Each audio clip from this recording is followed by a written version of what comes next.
Red green online present যে আমাদের যে জুলাইয়ের অভ্যুত্থান ছাত্র জনতার, সেই অভ্যুত্থানে কিন্তু এই তরুণ অফিসাররাই ছাত্র জনতার পক্ষে দৃঢ়ভাবে বলিষ্ঠভাবে অবস্থান নিয়েছিল, পক্ষে কথা বলেছিল এবং গুলি না চালানোর জন্য সেনাবাহিনী পরবর্তীতে সিদ্ধান্ত নিয়েছে। এই অভ্যুত্থানে এই তরুণ অফিসার এবং সৈনিক সহ সেনাবাহিনীর যে ভূমিকা ছিল, জনগণের পক্ষে তারা দাঁড়িয়েছিল এবং সেই দায়িত্বের জায়গা থেকে এখনও তারা কাজ করে যাচ্ছে। আমাদের জাতি একজন দেশপ্রেমিক রত্নকে হারিয়েছে।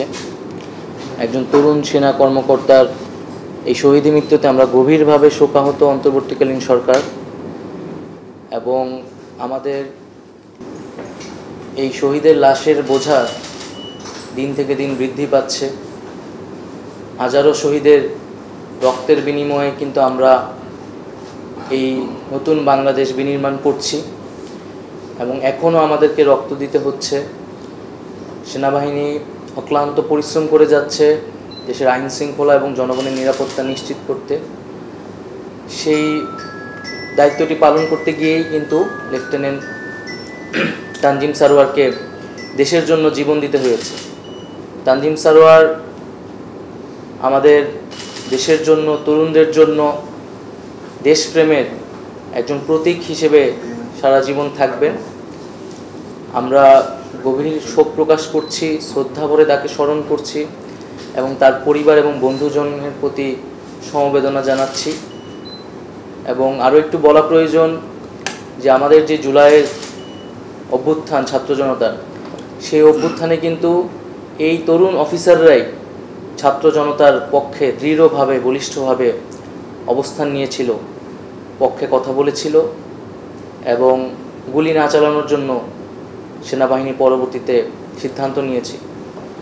এই অভ্যুত্থানে এই তরুণ অফিসার এবং সৈনিক সহ সেনাবাহিনীর যে ভূমিকা ছিল, জনগণের পক্ষে তারা দাঁড়িয়েছিল এবং সেই দায়িত্বের জায়গা থেকে এখনও তারা কাজ করে যাচ্ছে।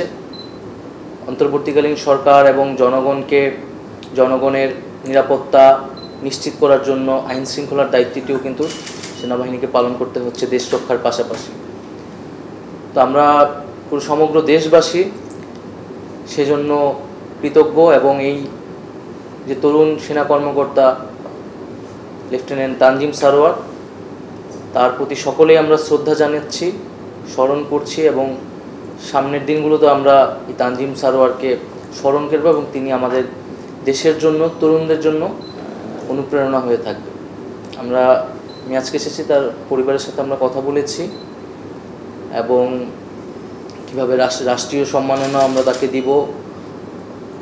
মাননীয় প্রধান উপদেষ্টা ডক্টর মোহাম্মদ ইউনূস তিনিও শোক প্রকাশ করেছেন। তিনি এখন দেশের বাইরে আছেন। দেশে ফেরত আসলে আমরা তার সাথে আলোচনা করব এবং টাঙ্গাইলে তার বাড়িতে, তার এলাকায় আমরা তার স্মৃতিকে ধরে রাখার জন্য হয়তো একটি ব্যবস্থা রাষ্ট্রের পক্ষ থেকে নেওয়া হবে।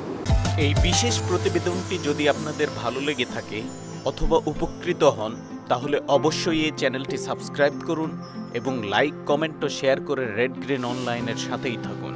Thanks to everyone. Red green online.